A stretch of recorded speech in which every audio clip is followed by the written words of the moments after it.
the month of September, and salamat na buhay pa tayo.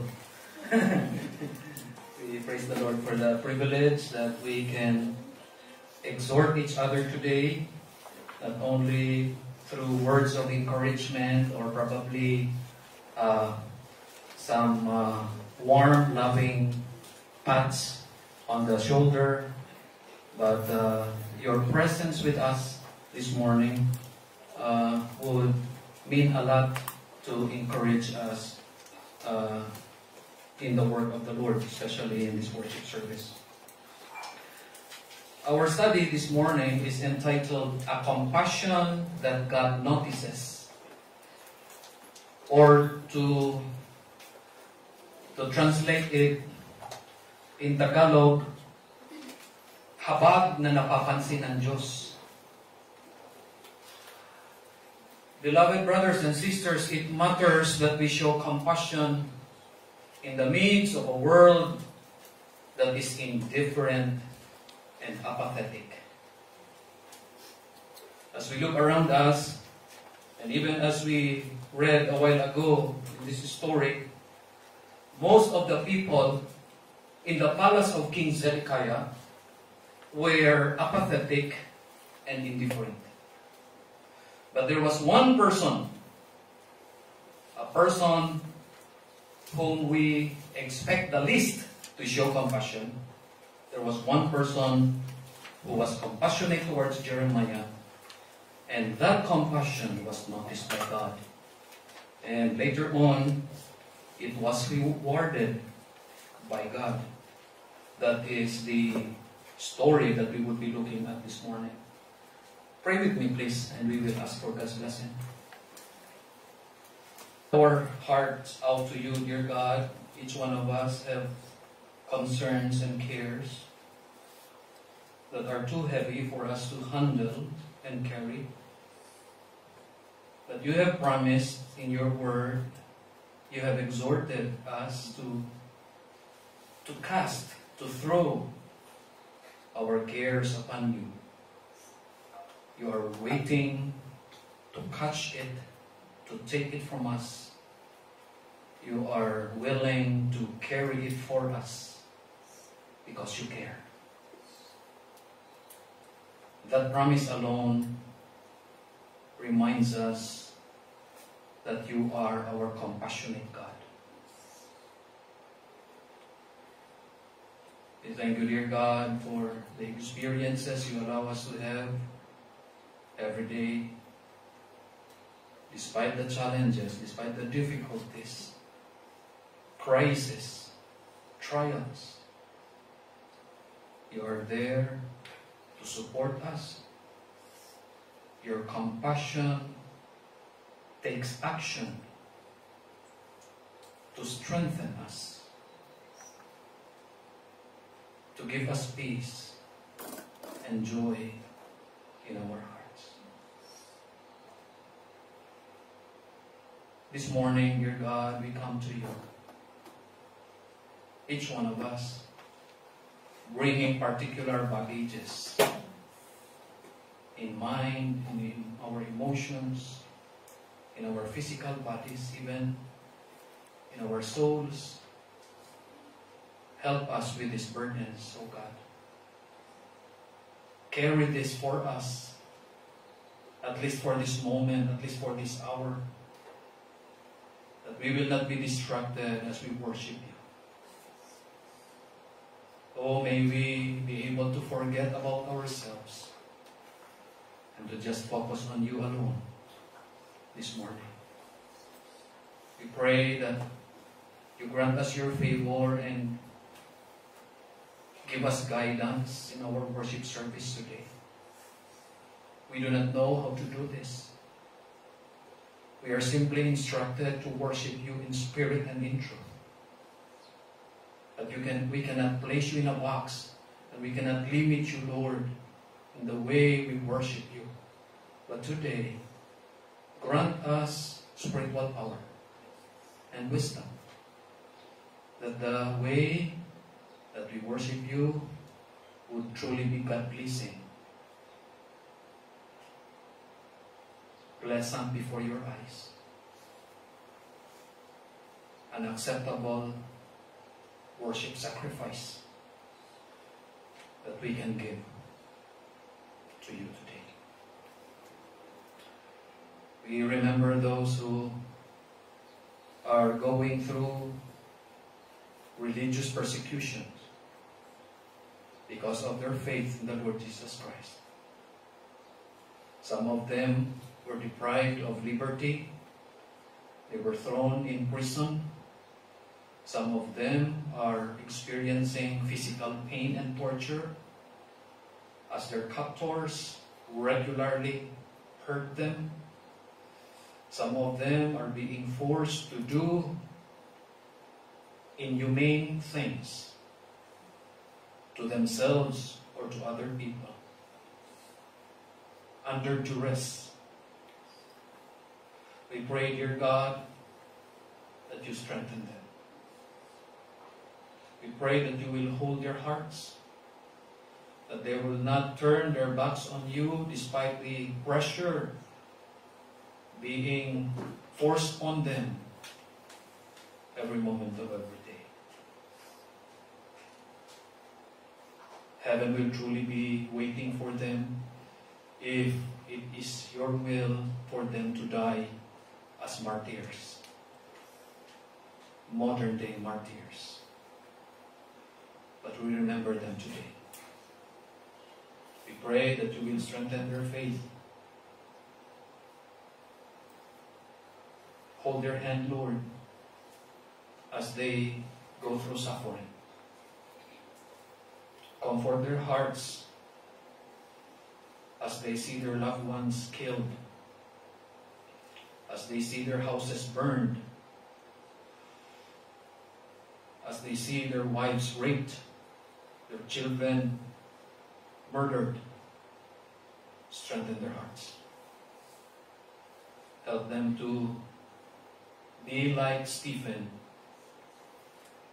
to be forgiving towards those who persecute them and torture them.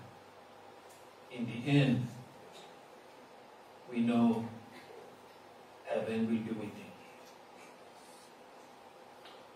We pray for those Christians who had to leave their families, their businesses, their livelihood, to pursue ministries far, far from their home places.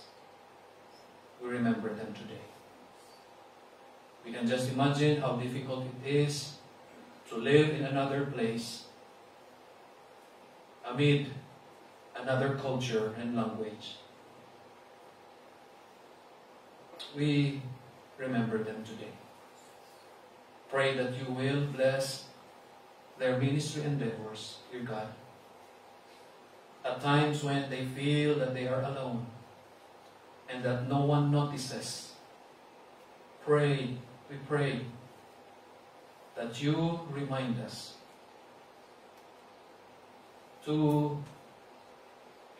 pray for them and to encourage them in whatever way that we can do.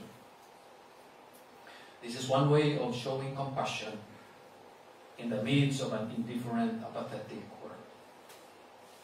May you help our church to be compassionate at all times, not just towards our fellow believers, but especially towards the unbelieving world. We pray that we would stand as witnesses, as proofs and evidences of your compassion. Dear God, use our lives, even as we will contemplate on the life of one seemingly unknown Bible character.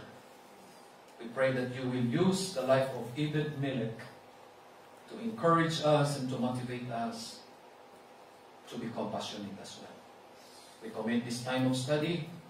We pray for enablement, for knowledge, for wisdom to apply these principles in our daily lives and work.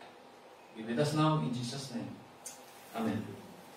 What captures our attention here in Jeremiah 38 is the indifference and apathy demonstrated by these four men in verse 1. These four men in verse 1 were princes, palace officials who had something against Jeremiah. Jeremiah was faithful in his preaching concerning the disobedience of the people of Judah.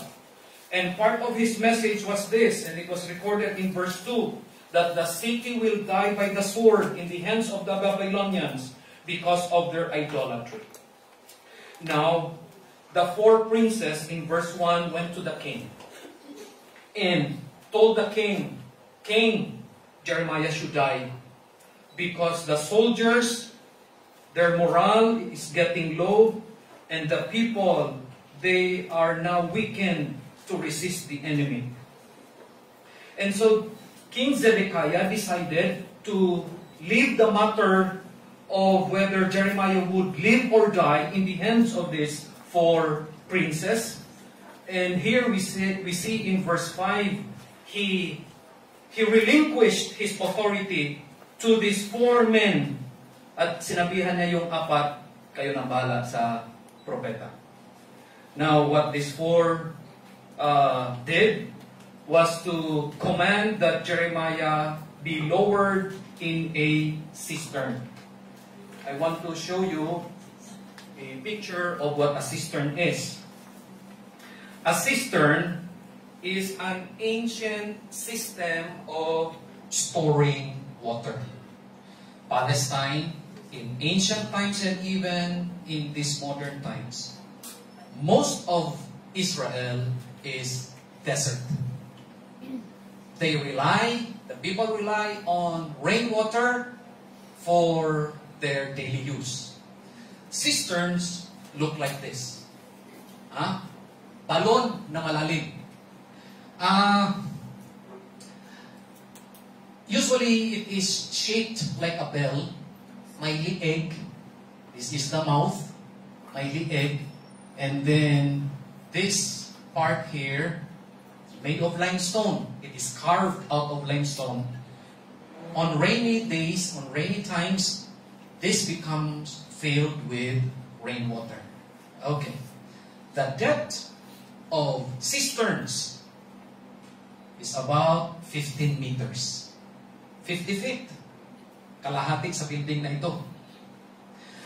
Jeremiah was lowered in a cistern like this.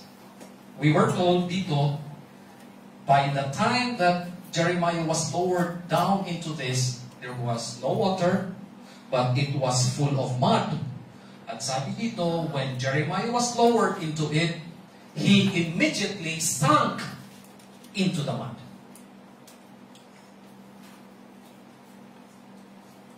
The palace was apathetic and indifferent towards Jeremiah. We just wonder, paano naging posible this man of God, this preacher of the truth, while he was preaching about God's punishment to the people of Judah, he was punished for speaking the truth. This is what we see in our society today. People who speak the truth get punished. People who lie get promoted.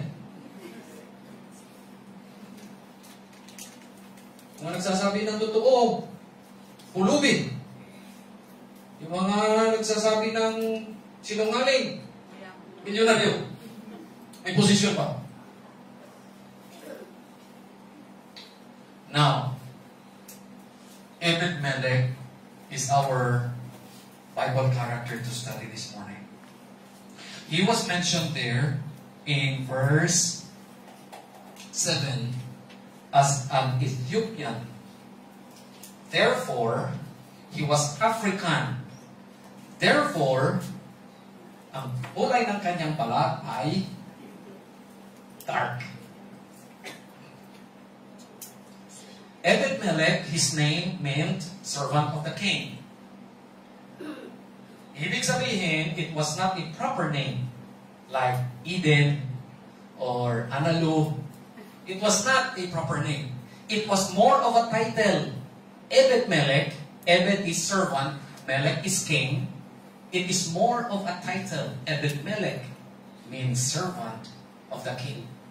But here we see a stranger, a foreigner, not a part of the tribes of Israel. He was an Ethiopian, an African, but he was an instrument of God's compassion. And that is the challenge for us, dearly beloved. We are members of the family of God. We must be instruments of God's compassion.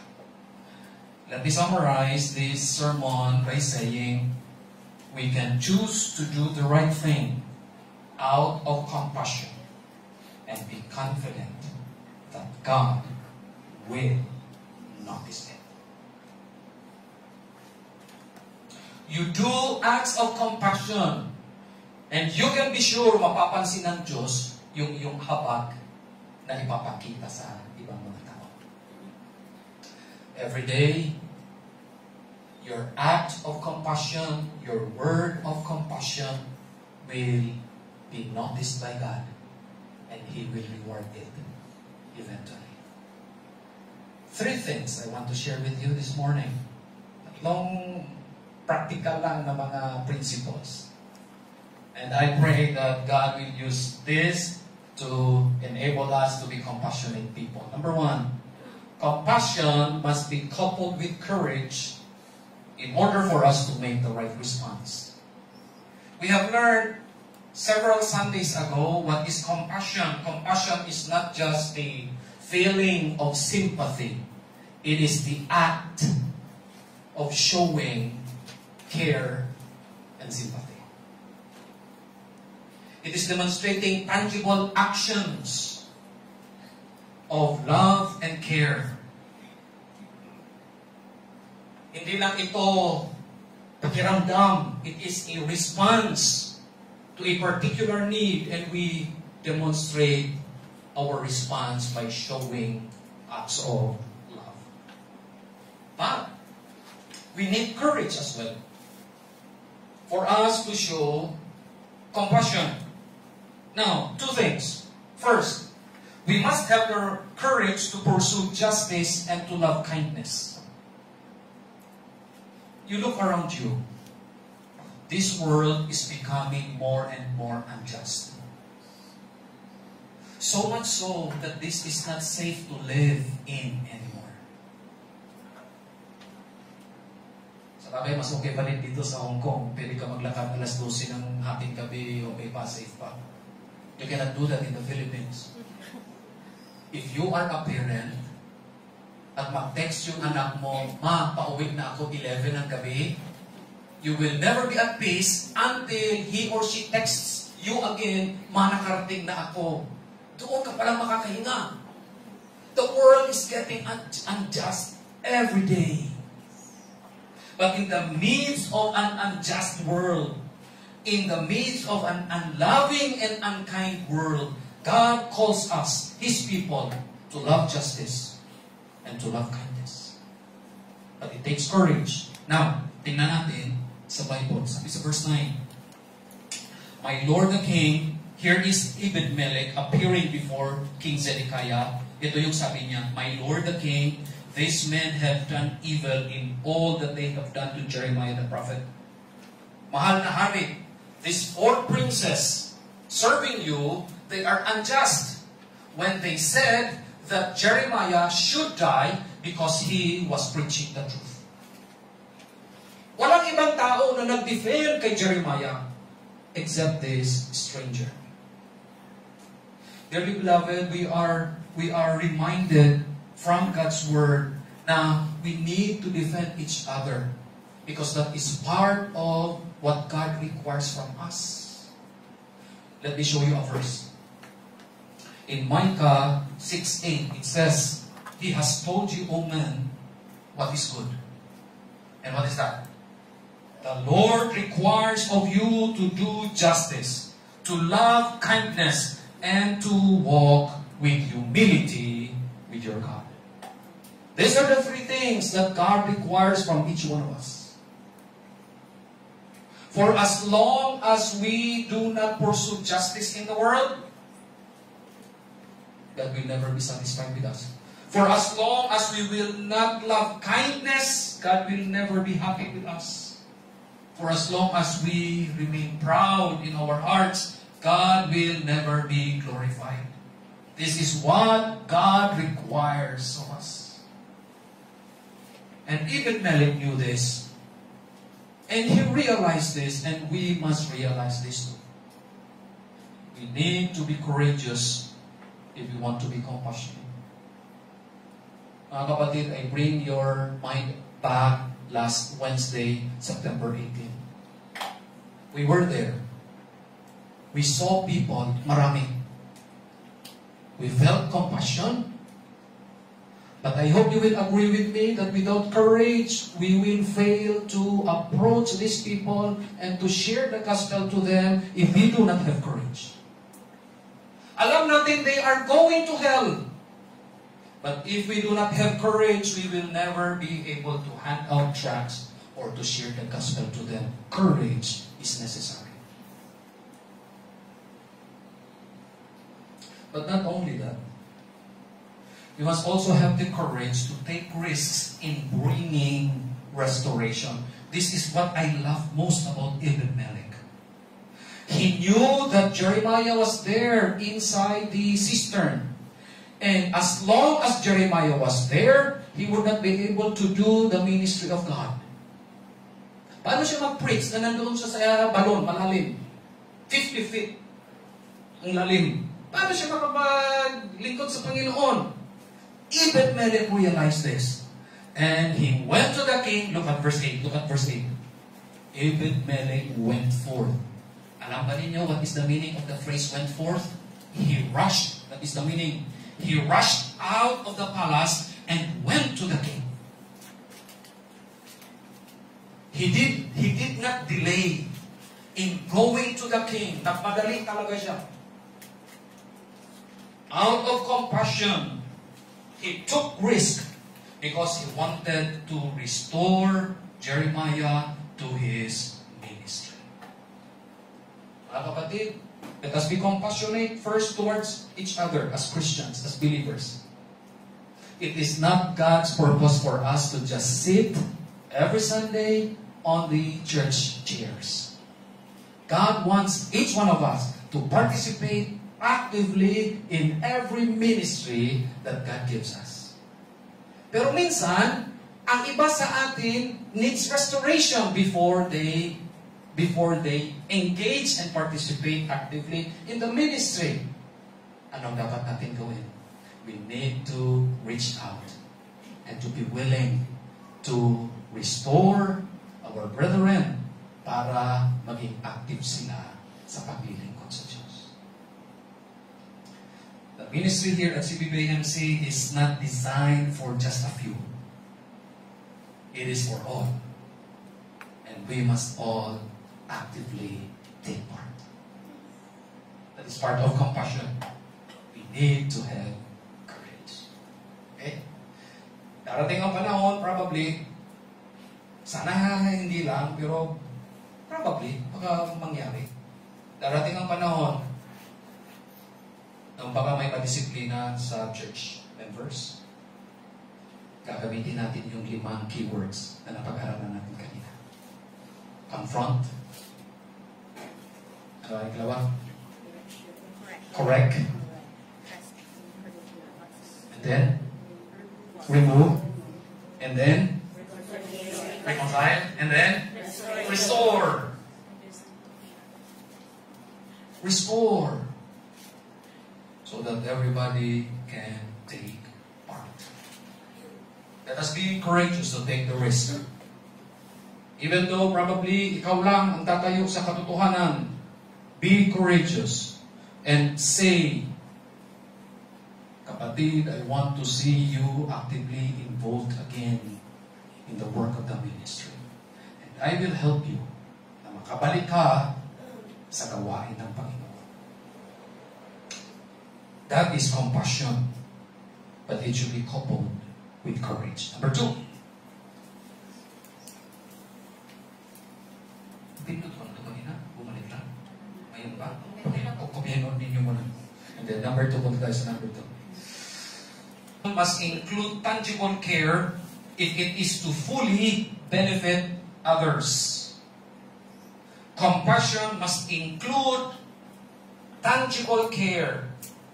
A kind of care that we can see, we can feel, we can experience if it is to fully benefit others. What struck me most in this story is found in verse 11. When the king gave the go signal to Ebed-Melech to bring 30 people with him and a rope para kunin si Jeremiah, verse 11 says, So Ebed-Melech took the men with him and went into the house of the king under the treasury and took thence old cast clothing and old rotten rags and let them down by cords into the dungeon to Jeremiah. First of all, we see what Ebed-Melech felt. He had enough care to feel what Jeremiah felt.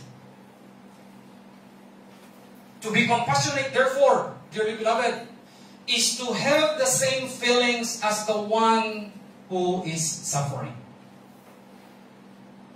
In other words, ramdam ni Ebed-Melech ang gutom that Jeremiah was going through.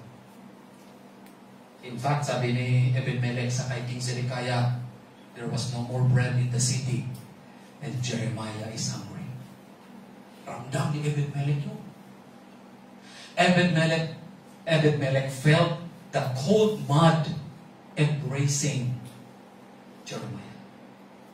Ramdam na yun. Nandun siya sa labas, nandun sa taas, si Jeremiah na sa ilalim, but he felt the coldness of the mud. And this reminds us, dearly beloved, as we relate with each other, being compassionate, enough care must be demonstrated and we must feel the pain and discomfort that they feel. Otherwise, hindi mo iisipin kung ano ang nangyayari sa kanya. But Ebed-Melech felt this. He knew what it was to be hungry. He knew what it was to be cold. He knew what it was to be alone. He knew what it was to be unable to preach. Alam ni Ebed-Melech ang struggles. And he was able to relate.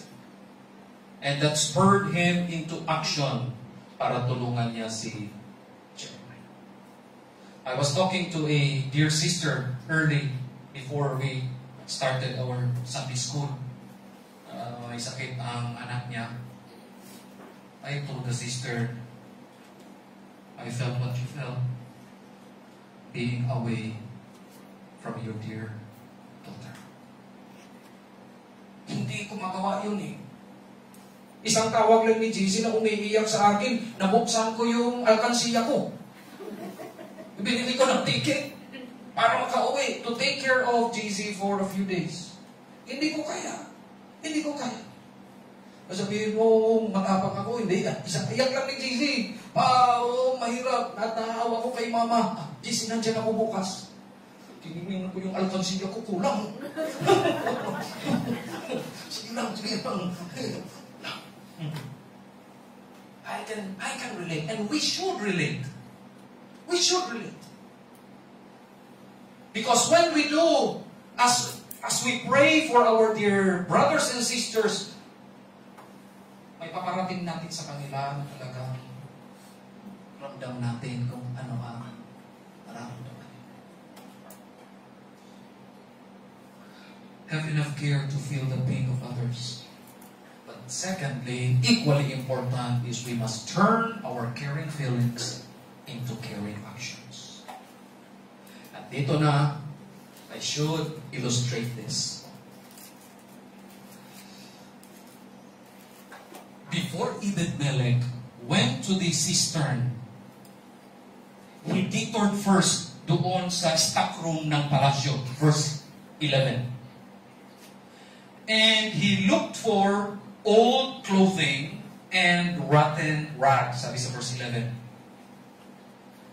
And he led them down by cords into the dungeon to Jeremiah. Now, ito yung instruction niya, sabi sa verse 12.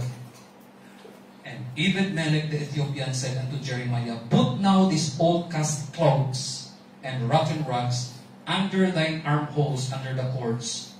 And Jeremiah did so. For example, ito yung lubid. Ebed-Melech knew that when Jeremiah was lowered into the cistern, nagkasugat-sugat ang braso niya at ang kilikili niya dahil sa lubid. This is where compassion comes in. Sabi ni Ebed-Melech, Jeremiah, you wrap this old clothing and old rags sa lubid. Ilagay mo sa kilikili mo so that when we pull you out, it would not cause irritation dito. That is compassion. Ang tanong ganito, kung wala itong mga tela, kung wala itong mga lumang damit, kung wala itong mga lumang mga basahan, pwede bang maiakyat pa rin si Jeremiah palabas ng butas? Pwede? Pwede. And so therefore, hindi kailangan actually. Kasi pwede eh. Ang mahalaga may lubid. Pero dito papasok yung compassion. Babalutin ng tela ang lubid so that it would not cause irritation pag-akyat ni Jeremiah. Now, lagyan natin ng practical application dito. Turn your caring feelings into caring actions.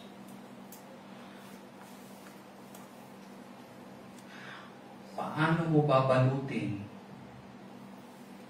ang salita na lumalabas sa bibig mo ng compassion? Because you should. Because I should.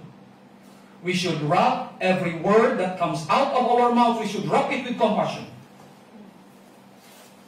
O, pinagalitan ka ng employer mo. Gusto mong sagutin ng pabalang. But, God's Word reminds you to be Ebed-Melech, to wrap your words with compassion. How do you wrap your action, your daily actions with compassion? How do you wrap your daily routine with compassion? Because you should. Because I should.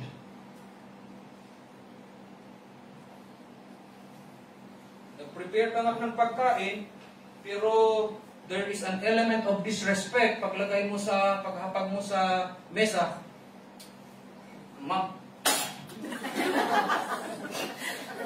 Kain ka. That is not wrapping your responsibility with compassion.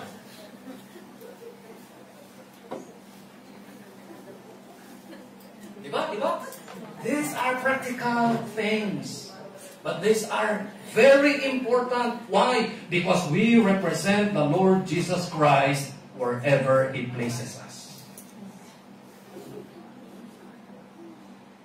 Again, babalik tayo. We are in a world where there is indifference and apathy. We must be different people. Kung sila walang compassion, we must have compassion. Dalawa kayo na helper sa employer ninyo. Ang isa walang compassion, you should be different. If he or she doesn't wrap his words or his actions with compassion, you should. Because you represent the Lord Jesus Christ. At ito ang malaking takeaway na pwede nating dadalhin this week as we go back to our workplaces. You may know Zig Ziglar. Zig Ziglar is a writer, is an author. Ito yung sabi niya one time. Duty makes us do things well, but love makes us do them beautifully.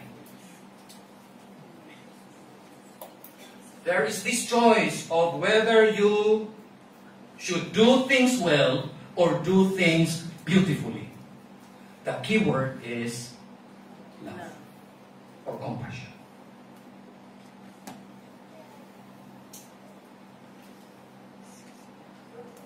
Sana we can move from from being known as a person who does things well to a person who does things beautifully. Oh. Sa bagay, maganda din yun eh. At the end of your contract, kung halimbawa hindi ka na magre-renew, isusulat ng employer mo sa comment, this person does all things well. Maganda yun. Plus points yun pagdating sa sunod na employer. Pero can you imagine kung ang ilalagay niya, this person does things beautifully. Because you do it in love. You does it. You does things. You do things with love. So seek to do things beautifully. Ikatatlo, compassion motivated by faith is noticed by God and receives compensation. And I turn your attention now to chapter 39, verses 15 to 18. While Jeremiah was still in prison, there was a message that came from God through Jeremiah and for Ebed-Melech. Follow with your eyes as I read. Now the word of the Lord came unto Jeremiah while he was shut up in the court of the prison, saying, Go and speak to Ebed-Melech the Ethiopian, saying, Thus saith the Lord of hosts, the God of Israel, Behold, I will bring my words upon this city for evil and not for good, and they shall be accomplished in that day before thee.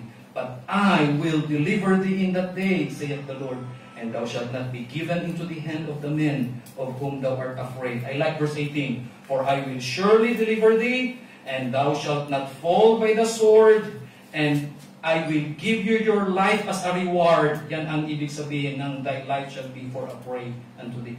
Because thou hast put thy trust in me, saith the Lord. Two things. First, the secret motives of our actions are perceived by God.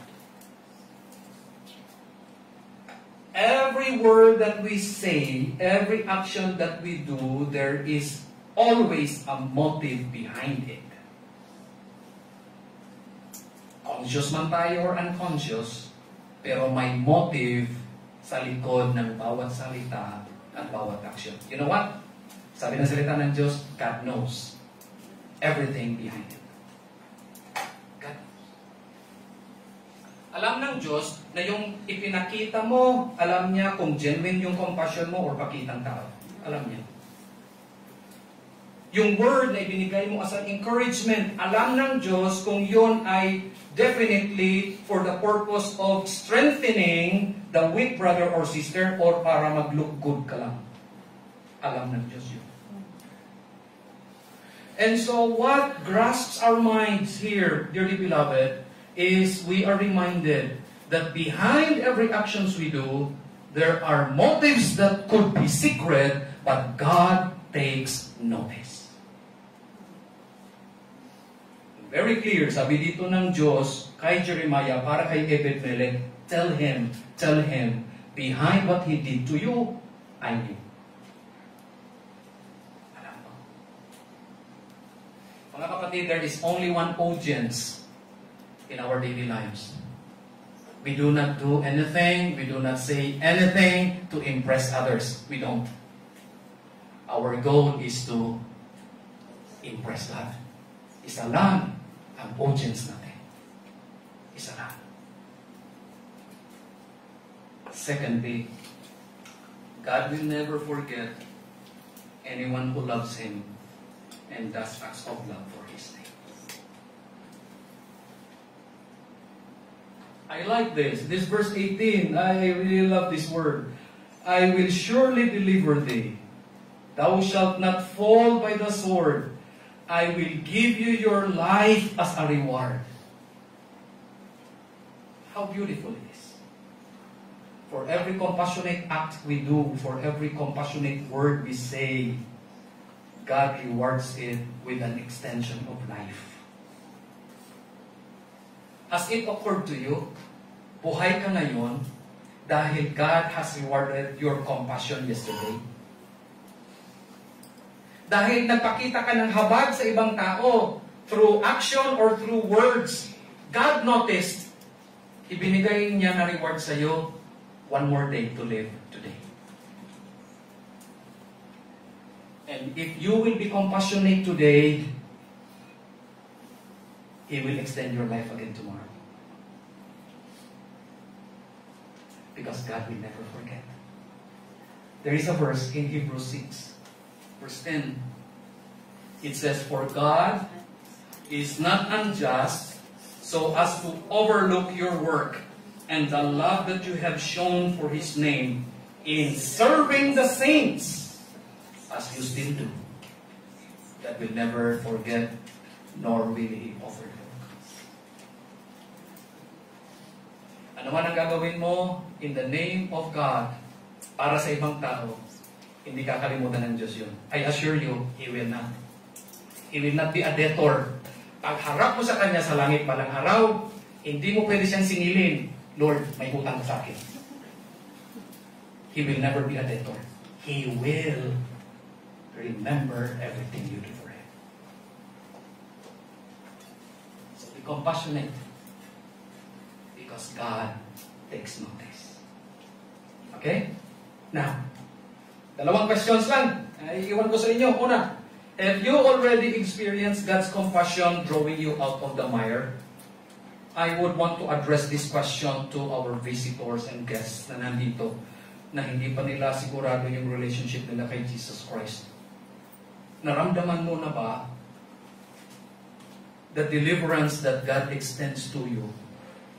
There are times in your life na parang nandoon ka sa malalim na balon, para ka nang malulunod, para ka nang masusuffocate. And yet time and time again, God delivers you out of the mire. Have you experienced it? Do you want to experience it? Trust Jesus as your Savior and Lord today. Because He promised that He will deliver you if you put your trust in Him. Second question, how can you add compassion to your daily actions and conversation and work and routine? This is a practical question and you need to look for practical ways.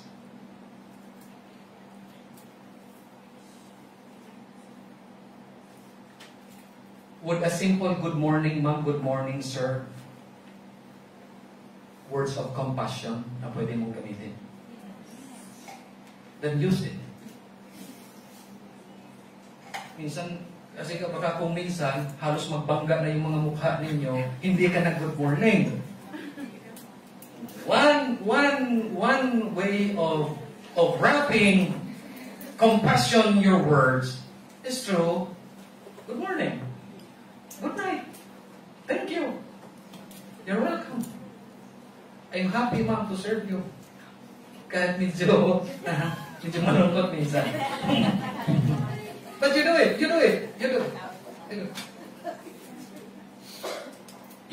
You wrap your routine with acts of compassion. You wrap your work with acts of compassion. Once a month ka lang dapat mag-washing ng sasakyan. Gawin mong twice a month. Practical yung compassion. Tapos nabigla yung amo mo, "Ha? The car is clean today." Sir, I'm trying to practice what I have learned in church last Sunday to wrap my work with compassion. Hindi mo alam, baka sumama sa'yo balang araw dito. Dahil na-move sa ginagawa mo. Hindi mo alam. Let us be compassionate because God takes notice. Father, thank you for your word and thank you for this valuable lesson coming from a stranger, coming from an outsider, Ebed-Melech. Thank you for his life and thank you for the compassionate work that he did for Jeremiah.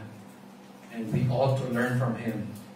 We need to practice this in our daily life and work. And so enable us, dear God, by your grace, to practice this daily. To show compassion, to wrap every word and action that we do and say with compassion. Bless your word and bless your people in Jesus' name.